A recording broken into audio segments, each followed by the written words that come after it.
High বন্ধুরা, আমি রিজু। তোমরা দেখছো তোমাদের প্রিয় YouTube channel Maa online point. আজ তোমাদের ওয়েস্ট বেঙ্গল এসএসসি জিডির কাট অফ সম্পর্কে বলবো, জেনারেল ডিস্ট্রিক্ট। ঠিক আছে, ভিডিওটা একটুকু স্কিপ করবে না, প্রথম থেকে শুরু করে লাস্ট পর্যন্ত দেখবে। যুক্তি সহকারে একদম ফুল ডিটেলসে বলে দেবো কত কাট অফ যাবে, এই কাট অফ মিলে যাবে। ঠিক আছে, তো দেখো ফুল ভিডিওটাকে দেখবে। আর যদি ভালো লেগে থাকে তো চ্যানেলটা সাবস্ক্রাইব করো, আর ভিডিওটা ভালো লেগে থাকলে লাইক শেয়ার করিও। ঠিক আছে, তো চলো বলে দিই। তোমরা দেখতে পাচ্ছ SSC GD constable general district mail cut off 2020। ঠিক আছে, তো এখানে ভ্যাকেন্সি ডিটেলসটা দেখে নিই ফার্স্টে। ইউআর 1075টা সিট আছে। ঠিক আছে, আর ওবিসি 470টা, এসসি 492টা, আর এসটি 84টা। ঠিক আছে, তো তো তারপর দেখো এখানে SSC GD constable general district mail DME cut off. ঠিক আছে, ডিএমইর জন্য ডিটেল মেডিকেল এক্সামিনেশনের জন্য কত কাট অফ গেছে সেটি দেখাই দিই তোমাদেরকে ফার্স্টে, তারপর তোমরা বুঝতে পারবে। এখানে দেখতে পাচ্ছ ইউআর 1075 সিটের জন্য গেছিলো 53.17, ওবিসি 470 সিটের জন্য গেছিলো 48.92, এসসি গেছিলো 492 সিটের জন্য 47.81, এসটি গেছিলো 52.82। ঠিক আছে, 84টা সিটের জন্য। তো চলো তারপর next, SSC GD constable general district mail DME cut off. ঠিক আছে, 2020। তো এখানে ভালো করে দেখো তোমরা ভিডিওটা। টোটাল ডিএমই ক্যান্ডিডেট, ঠিক আছে, টোটাল ডিএমই ক্যান্ডিডেট কতজন ছিল সব বলা আছে এখানে। ঠিক আছে, তো এখানে দেখতে পাচ্ছ ইউআর 1075 সিটের জন্য ডেকেছিল 3225 জনকে। ঠিক আছে, তো ওবিসি 470 সিটের জন্য ডেকেছিল 1410 জনকে, আর এসসি যারা আছো তাদের 492 সিটের জন্য 1476 জনকে ডেকেছে। ঠিক আছে, আর এসটি যারা আছো তাদেরকে ডেকেছে 84টা সিটের জন্য 252টা। ঠিক আছে, এখানে লেখা আছে একটি সিটের জন্য 3জন করে ডেকেছে, একটি সিটের জন্য তোমাদের 3জন করে ডেকেছে। ঠিক আছে, তো তারপর দেখো এখানে SSC GD constable general district mail DME cut off. DME আগের বারের কাট অফ তোমাদের জেনারেল ডিস্ট্রিক্টের 1 নম্বরও বাড়েনি, যেই নম্বরে তোমাদের ডিএমই কাট অফ হয়েছিল ডিটেলস মেডিকেল এক্সামিনেশন। ঠিক আছে, সেই নম্বরে তোমাদের সিলেকশন হয়েছিল যারা জেনারেল আছে ইউআর। ঠিক আছে, তাদের কথা বলছি। আর বলছি যে আর একটা কথা, এই বছর যে আগের বছর 10% এক্স সার্ভিসম্যানের কোঠা ছিল, যেটি এক্স সার্ভিসম্যান পূরণ হয়নি বলে সেটিকে পূরণ করেনি। ঠিক আছে, তো এবার যে 10% যে এক্স সার্ভিসম্যান কোঠা আছে সেটি যদি পূরণ না হয় তো সব ডিস্ট্রিক্টে সেটিকে ভাগ করে সবার মধ্যে দিয়ে দেওয়া হবে। ঠিক আছে, সবার পরিমাণে ভাগ করে সমানভাবে দিয়ে দেওয়া হবে।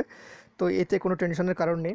এবার তোমাদের একটা অপরচুনিটি আছে, বিগ অপরচুনিটি। তার কারণ হচ্ছে যারা ওয়েস্ট বেঙ্গল পুলিশ আছে, তা আমার বন্ধুও ছিল কিছু, তাদের কাছে কল করে আমি শুনেছি তাদের মধ্যে 70% ছেলে ডিএমইতে প্রেজেন্ট হতে পারেনি, তাদের ছুটি দেয়নি। ঠিক আছে, কিছু 30% ছেলে ডিএমইতে এসেছে। তো এতে কোনো বড় ব্যাপার না, যারা বেশি নম্বর পেয়ে আছে, এই নম্বরগুলো যারা পেয়ে আছে তারা সেফ জোনে আছে। ঠিক আছে, তো ভিডিওটাকে ফুল ওয়াচ করো, একটুকু স্কিপ করবে। DME total DME and RME fit 75% candidate. তো কত হয় সেটা দেখাই দিই। ইউআর 1075 জায়গায় সেখানে হয় 2418 জন ফিট হয়েছে। ঠিক আছে, ডিএমই আরএমই মিলে সব কিছু মিলেই বলছি 75% টোটালি ফিট হবে 100%। ওবিসি 470 জনের জায়গায় 1057 জন। ঠিক আছে, আর এসসি 492 জায়গায় 1107, এসটি 84 জায়গায় 84 সিটের জন্য 189 জন ফিট হবে। ঠিক আছে, ডিএমই আরএমই মিলে আমি বলছি যে এই ক্যান্ডিডেটগুলো ফিট হবে। কিছু ক্যান্ডিডেট অনুপস্থিত ছিল, আর যেগুলো ফিট হয়েছে বেশিরভাগই ফিট হয়েছে, আরএমইতেও ফিট হবে। ঠিক আছে, তো এইগুলো ক্যান্ডিডেট ফিট হবে 100%। ঠিক আছে, একটা সিটের জন্য